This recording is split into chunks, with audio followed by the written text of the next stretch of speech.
warahmatullahi wabarakatuh. Selamat pagi anak-anak. Sekarang kita Adulit. Stop. Itu ya. Nanti komen itu ya. Assalamualaikum warahmatullahi wabarakatuh. Selamat pagi anak-anak. Pada minggu ini kita akan belajar tentang tata urutan peraturan perundang-undangan dalam sistem hukum nasional di Indonesia. Untuk sub yang pertama adalah makna tata urutan peraturan. Yang pertama, peraturan perundang-undangan. Jadi di negara Indonesia adalah negara hukum. Hal ini tertera dalam Undang-Undang Dasar Negara Republik Indonesia tahun 1945 pasal 1 ayat 3, yaitu negara Indonesia adalah negara hukum. Adapun dalam pasal 27 ayat 1 Undang-Undang NRI tahun 1945 ini menyatakan bahwa segala warga negara bersamaan kedudukannya di dalam hukum dan pemerintahan dan wajib menjunjung hukum dan pemerintahan itu dengan tidak ada kecualinya. Dengan demikian, penyelenggaraan pemerintahan di Indonesia berdasarkan hukum. Dalam sebuah negara hukum, ada pengakuan hak asasi manusia, asas legalitas, serta peradilan yang bebas dan tidak memihak atau supremasi hukum. Jadi berdasarkan Undang-Undang Nomor 12 Tahun 2011, peraturan perundang-undangan adalah peraturan tertulis yang memuat norma hukum yang mengikat secara umum dan dibentuk atau ditetapkan oleh lembaga negara atau pejabat yang berwenang melalui prosedur yang ditetapkan dalam peraturan perundang-undangan. Dengan demikian, dapat disimpulkan bahwa peraturan perundang-undangan berupa dokumen tertulis yang dibuat lembaga atau pejabat berwenang seperti DPR, DPRD, Presiden, dan Gubernur. Ini di sini terdapat beberapa pengertian peraturan perundang-undangan dari berbagai tokoh sebagai berikut. Yang A, Bagirmanan ini pada tahun 1987, ia menyatakan bahwa peraturan perundang-undangan adalah setiap keputusan tertulis yang dibuat, ditetapkan dan dikeluarkan oleh lembaga dan atau pejabat negara yang mempunyai atau menjalankan fungsi legislatif sesuai dengan tata cara yang berlaku. Ini menurut Bagirmanan. Yang kedua ini adalah menurut Suhino. Ini pada tahun 1981 ia menyatakan bahwa peraturan perundang-undangan memiliki makna sebagai yang pertama, proses atau tata cara pembentukan peraturan perundang-undangan negara dari jenis dan tingkat tertinggi, yaitu undang-undang sampai yang terendah, yang dihasilkan secara atribusi atau delegasi dari kekuasaan perundang-undangan. Dan yang kedua, di sini seluruh produk peraturan-peraturan perundangan tersebut. Menurut tokoh yang ketiga adalah A. Hamid S. At-Tamimi pada tahun 1990.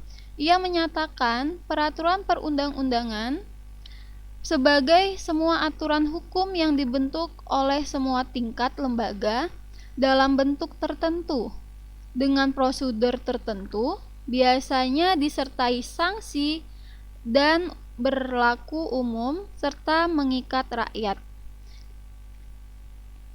Yang kedua adalah peranan peraturan perundang-undangan.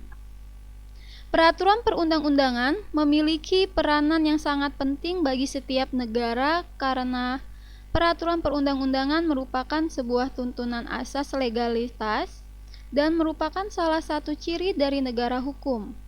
Pada dasarnya, peraturan perundang-undangan dipandang sebagai pedoman arahan bagi negara untuk melaksanakan suatu rencana yang telah dibuat.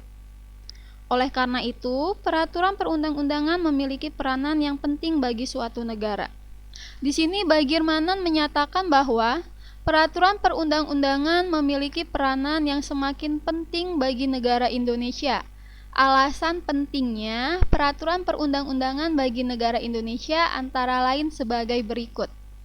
Yang A, peraturan perundang-undangan merupakan kaidah hukum yang mudah dikenal atau diidentifikasi, mudah diketemukan kembali, dan mudah ditelusuri sebagai kaidah hukum tertulis, bentuk, jenis, dan tempat, dan pembuatnya jelas.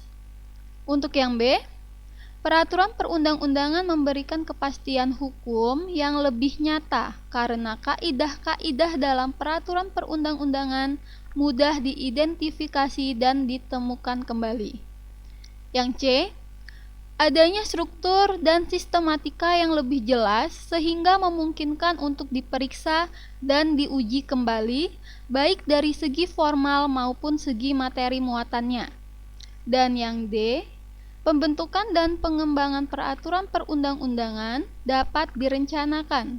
Faktor ini sangat penting bagi negara-negara yang sedang membangun, termasuk membangun sistem hukum baru yang sesuai dengan kebutuhan dan perkembangan masyarakat. Yang ketiga, fungsi peraturan perundang-undangan. Peraturan perundang-undangan memiliki beberapa fungsi. Menurut Bagirmanan, fungsi dari peraturan perundang-undangan ada dua, yaitu fungsi internal dan eksternal. Untuk yang fungsi internal ini berkaitan dengan keberadaan peraturan perundang-undangan dalam sistem hukum suatu negara. Secara internal, peraturan perundang-undangan memiliki 4 fungsi, yaitu yang pertama fungsi penciptaan hukum, yang kedua fungsi pembaharuan hukum, yang ketiga fungsi integrasi, dan yang keempat fungsi kepastian hukum. Untuk fungsi eksternal dari peraturan perundang-undangan adalah yang pertama fungsi perubahan, yang kedua fungsi stabilisasi, yang ketiga fungsi kemudahan. Di sini Aan Saidman ini menyatakan bahwa peraturan perundang-undangan berfungsi sebagai sistem hukum dan berpengaruh pada pola perilaku. Adapun fungsi peraturan perundang-undangan menurut Aan Saidman adalah yang pertama, sebagai pernyataan efektif dari suatu kebijakan yang dibuat oleh pemerintah. Yang kedua, sebagai sebuah langkah penting bagi suatu negara dalam upaya perubahan perilaku. Jadi dengan demikian, dalam peraturan perundang-undangan termuat berbagai kebijakan atau rencana pemerintah yang ingin dicapai. Selain itu, peraturan perundang-undangan juga memiliki sarana legitimasi bagi pemerintah untuk menyelenggarakan pemerintahannya. Dan yang keempat adalah tata urutan peraturan perundang-undangan di Indonesia. Jadi untuk menyempurnakan Undang-Undang Nomor 10 Tahun 2004 tentang pembentukan peraturan perundang-undangan, disusunlah sebuah undang-undang baru perihal pembentukan peraturan perundang-undangan, yaitu Undang-Undang Nomor 12 Tahun 2011 tentang pembentukan peraturan perundang-undangan. Gitu. Di sini yang A adalah Undang-Undang Dasar Negara Republik Indonesia tahun 1945. Undang-Undang Dasar Negara Republik Indonesia tahun 1945 merupakan dasar hukum tertinggi di Indonesia yang dijadikan sebagai acuan dalam pembuatan peraturan-peraturan lain di bawahnya. Undang-Undang Dasar Negara Republik Indonesia tahun 1945 mengalami beberapa kali perubahan. Perubahan pertama dilakukan pada tahun 1999. Perubahan kedua dilakukan pada tahun 2000. Perubahan ketiga dilakukan pada tahun 2001. Perubahan keempat dilakukan pada tahun 2002. Muatan materi yang terkandung dalam Undang-Undang Dasar Negara Republik Indonesia tahun 1945 adalah sebagai berikut. Yang pertama, memuat ketentuan-ketentuan tentang susunan organisasi negara dan pemerintahan. Yang kedua, memuat ketentuan-ketentuan tentang rakyat. Yang ketiga, memuat ketentuan yang berkaitan dengan identitas negara seperti bahasa, lambang, dan bendera. Yang keempat, memuat jaminan terhadap hak-hak asasi manusia dan hak serta kewajiban sebagai warga negara. Yang kelima, memuat susunan ketenagaraan suatu negara yang bersifat fundamental. Yang keenam, memuat pembagian dan pembatasan kekuasaan atau tugas ketatanegaraan yang bersifat fundamental. Untuk yang B di sini adalah ketetapan MPR. Ketetapan MPR ini adalah sebuah produk legislatif yang merupakan keputusan musyawarah, baik yang berlaku di dalam majelis maupun yang berlaku di luar majelis. Adapun dalam majelis maupun yang berlaku di luar adapun istilah TAP MPR atau ketetapan MPR sesungguhnya tidak termuat dalam Undang-Undang Dasar Negara Republik Indonesia tahun 1945. Istilah tersebut diambil dari MPRS pada sidang pertama tahun 1960. Sebagai sumber hukum, isi dari ketetapan MPR antara lain sebagai berikut. Yang pertama, ketetapan MPR yang memuat garis-garis besar dalam bidang legislatif dilaksanakan dengan undang-undang. Yang kedua, ketetapan MPR yang memuat garis-garis besar haluan negara atau yang disingkat dengan GBHN dalam bidang eksekutif dilaksanakan dengan keputusan presiden. Adapun minimal 3 hal yang diatur dalam ketetapan MPR sebagai berikut. Yang pertama, memperinci secara lebih lanjut aturan yang tercantum dalam batang tubuh Undang-Undang Dasar Negara Republik Indonesia tahun 1945. Yang kedua, menjadi tempat perwujudan norma hukum yang berasal dari hukum dasar tidak tertulis dalam aturan dasar tertulis. Dan yang ketiga, menjadi pelengkap aturan dasar yang tercantum dalam batang tubuh dan ketetapan MPR yang sudah ada. Yang C, undang-undang atau peraturan pemerintah pengganti undang-undang. Jadi undang-undang merupakan penjabaran langsung dari Undang-Undang Dasar Negara Republik Indonesia tahun 1945 oleh DPR dengan persetujuan Presiden. Undang-undang ditetapkan dalam rangka mencabut, menambah, dan atau mengganti undang-undang yang sebelumnya. Undang-undang memuat mengenai hak dasar atau hak asasi dan kepentingan atau kewajiban rakyat banyak. Di sini, materi muatan yang harus diatur dengan undang-undang berisi: yang pertama, pengaturan lebih lanjut mengenai ketentuan Undang-Undang Dasar Negara Republik Indonesia tahun 1945. Yang kedua, pemerintah suatu undang-undang untuk diatur dengan undang-undang. Yang ketiga, pengesahan perjanjian internasional. Yang keempat, tindak lanjut atas putusan Mahkamah Konstitusi dan atau yang kelima, pemenuhan kebutuhan hukum dalam masyarakat. Adapun peraturan pemerintah pengganti undang-undang atau yang disingkat dengan Perpu adalah peraturan perundangan yang dikeluarkan oleh Presiden karena keadaan genting dan memaksa. Perpu diatur dalam Undang-Undang Dasar Negara Republik Indonesia tahun 1945, Pasal 22 ayat 1, ayat 2, dan ayat 3, dan memuat ketentuan sebagai berikut. Yang pertama, Presiden berhak mengeluarkan Perpu dalam hal ihwat, kegentingan, dan memaksa. Yang kedua, Perpu harus mendapat persetujuan DPR dalam masa persidangan berikutnya. Dan yang ketiga, jika Perpu tidak mendapat persetujuan DPR, Perpu harus dicabut. Namun, Jika Perpu mendapat persetujuan DPR, Perpu ditetapkan menjadi undang-undang. Untuk yang D, ini adalah peraturan pemerintah. Peraturan pemerintah ini merupakan peraturan perundang-undangan yang dibuat dan ditetapkan oleh Presiden untuk menjalankan undang-undang sebagaimana mestinya.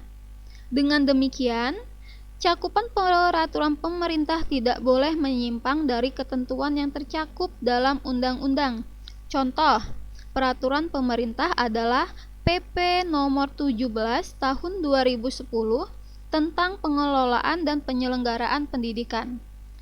Yang E, ini adalah peraturan presiden.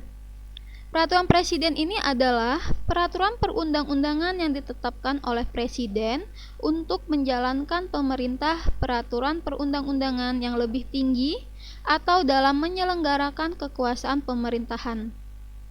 Adapun materi muatan peraturan presiden berisi materi yang diperintahkan oleh undang-undang, materi untuk melaksanakan peraturan pemerintah, atau materi untuk melaksanakan penyelenggaraan kekuasaan pemerintahan. Contohnya, peraturan presiden adalah peraturan Presiden Rakyat Indonesia nomor 20 tahun 2015 tentang Badan Pertahanan Nasional. Yang F, ini ada peraturan daerah provinsi. Jadi peraturan daerah provinsi ini adalah peraturan perundang-undangan yang dibentuk oleh Dewan Perwakilan Rakyat daerah provinsi dengan persetujuan bersama gubernur. Adapun kanun yang berlaku di Provinsi Aceh, peraturan daerah khusus atau yang disingkat dengan Perdasus, serta peraturan daerah provinsi atau yang disingkat dengan Perdasi yang berlaku di Provinsi Papua dan Provinsi Papua Barat, ini termasuk dalam peraturan daerah provinsi.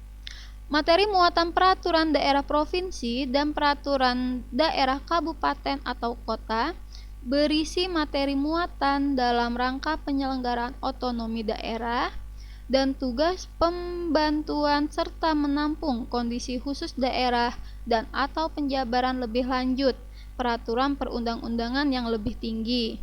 Ini contohnya peraturan daerah provinsi adalah peraturan daerah provinsi nomor 1 tahun 2017 tentang penyelenggaraan administrasi kependudukan di Provinsi Jawa Tengah. Itu contohnya.